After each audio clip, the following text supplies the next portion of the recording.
African-American mothers dying at a higher rate than any other racial or ethnic group from childbirth-related complications. Did you know that black women in the United States are 3 times more likely to die from pregnancy-related complications than white women? Amber posted on Twitter about, quote, dealing with incompetent doctors.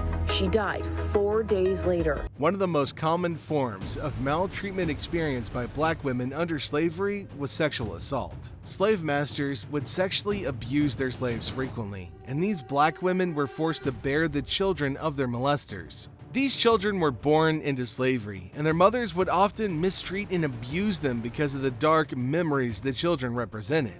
As a result of this dark and horrible past, black women are today more likely to be impoverished and to lack access to decent health care, and as such, become more prone to having difficulties during pregnancy and labor. Furthermore, black women are more likely to face racism in the healthcare system, which can range from delayed or inadequate care to blatant neglect, putting black women at risk for catastrophic consequences. Say the struggles these women face throughout their pregnancies and childbirth all come down to racism. To draw a straight line from racism to black maternal mortality, allow me to highlight the history of black women's reproductive exploitation by sharing the tale of a modern pregnancy and premature birth set against the backdrop of slavery. Black women still experience unique challenges when trying to access healthcare centers today, giving rise to medical racism, which has an impact on black women in subtle ways. Black women have had to struggle in a medical system that hasn't historically supported them. For example, enslaved women in the 18th and early 19th centuries frequently performed forced child rearing in addition to manual labor from an early age. As rearing or raising white children was essential to their survival, this coerced position frequently resulted in the involuntary neglect of their own children. As a result, black women's reproductive lives were co-opted. For instance, black mothers who were enslaved were forced to nurse white infants rather than their own children. In addition to being routinely mistreated by their masters on all fronts, black enslaved women were also made to procreate, with some having to give birth every 2.5 years. Black women in the United States still experience harm and stereotypes as a result of this long history of slavery, which was perpetuated by roles that were forced on black slave women. For instance, due to the forced reproduction of black women who were under slavery, black women today may be incorrectly characterized as being hyperfertile.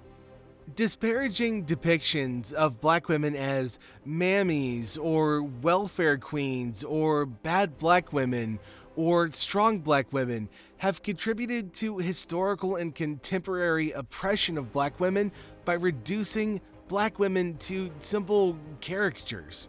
The name Mammy refers to the black woman who, while she was a slave, raised white children and served as their caregiver. The term welfare queens, which gained popularity in the 1980s and is still used today, derives from the negative perception of black moms who depend on public aid for support. These phrases continue to be used and affect women of color today because black women are subject to the dominant white group's desire to uphold racial hierarchies and, by extension, hierarchies of life. Because healthcare professionals may view black women via these biases and the pervasive transmission of disinformation, these controlling images enable the encroachment of medical racism. As a result, they might not provide the best care possible for their patients' conditions. For instance, operating under the fallacious presumption that black women must be tough and are less sensitive to pain, this affects women because it may result in a lack of attention or awareness of their health needs. Today, black women battle tirelessly to maintain their rights to choose whether or not to have kids, to give birth whenever they choose to in a safe manner, and to raise those children however they see fit. There's also a great deal of skepticism in the American medical system, which has purposely hurt black women through forced sterilization.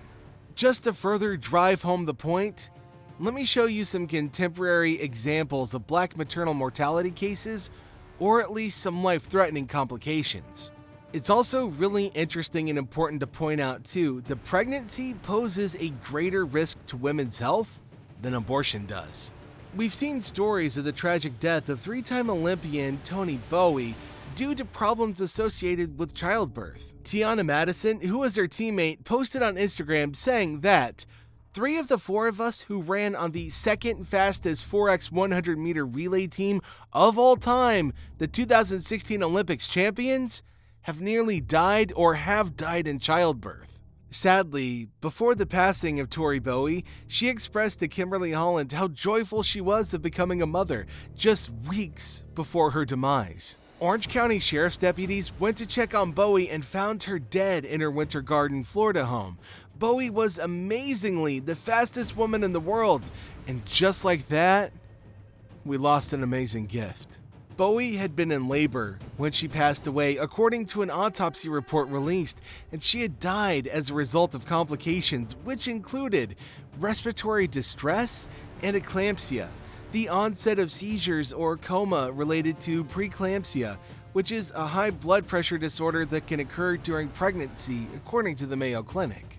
Serena Williams wasn't an exception to this painful experience. Even though Serena was one of the richest and well-known women in the world, it didn't change the fact that she was black.